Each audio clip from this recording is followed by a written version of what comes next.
So yun guys, time check 12:49 guys. So tanghalin tapat ngayon guys, susubukan natin mag-drive sa ganito kainit na oras. So testingin natin ano bang lagay, ano bang pakiramdam pagka nag-drive tayo ng ganito kainit. Napakainit. So testing natin. Yung kahapon init na. Siguro mga ilang minuto lang, 12:50 na, siguro mga 10 minutes once sakto natin. Ano bang pakiramdam? So let's go. Pause mo, pause. My gosh, ang init. Talaga ba? Talaga ba? Sure ka, nang init-init na ng karampa. Guys, nakapasok. Kamay ko ito pag wala kang gloves. Ang init. Init talaga yun. Init talaga yun. Tapos yung sa paa ko. Yan. Ako din naman eh, oh, pakainit. Kailangan talaga nakasapatos ka, naka-gloves ka, naka-medyas ka. Init. Tapos, kasi sobrang init. ito guys, wala akong ano eh. Wala akong ano. Uy, babat ka sumisigaw? Wala akong bonnet. At yung cover sa mukha ko wala. Ramdam ko yung init. Ako na lang. Init na hangin. Ramdam ko yung init na hangin. So, ilang minuto pa lang kami nagdadrive. Sayang lang din napunta namin kila mami kasi wala, ano daw siya. Ilang minuto pa lang kami nagdadrive guys, nagmumotor. Ay! Ramdam mo talaga yung init. Nung paano pa kaya yung mga nag-grab food, mga nag-motor taxi, napakainit talaga. Kaya guys, inom na kayo maraming tubig ha. Kailang sana kanina guys kasi wala nga dito. Sabi, ilang minuto pa lang guys, ramdam ko na yung pawis sa likod. Yun, wala nang init! Ay!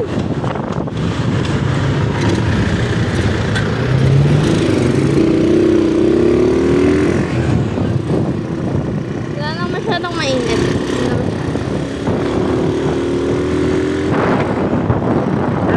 Nagkaroon ng kulimlim, makonte kahit pa paano.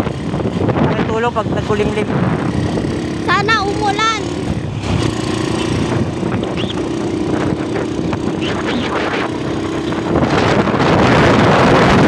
Ano?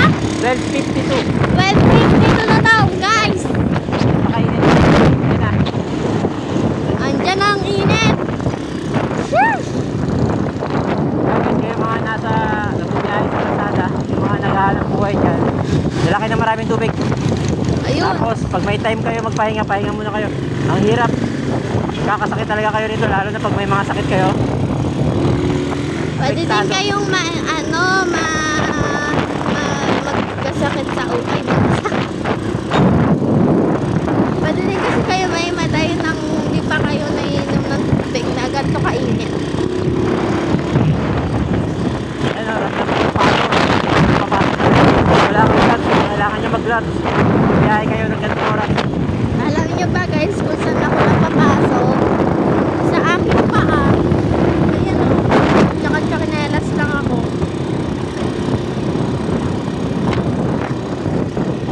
Yan naman, kailangan nyo mag-jacket.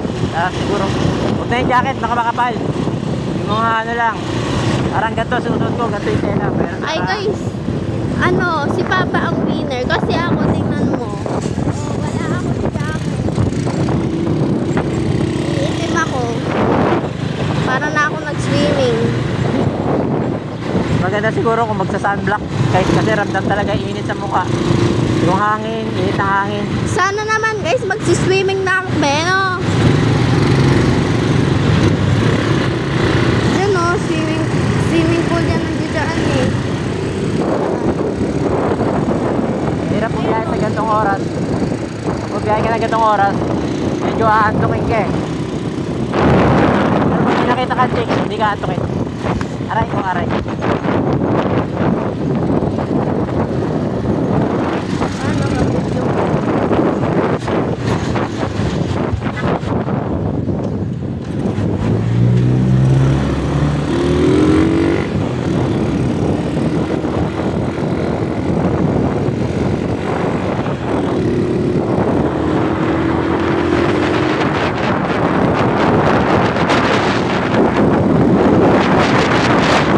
Yan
I-post ko muna. Sige. Medyo napakainit. Andyan na ang aming bahay. Ay! Mamaya ka mo ba? Wait lang. Sagot pa tayo. Gusto na uminom tubig.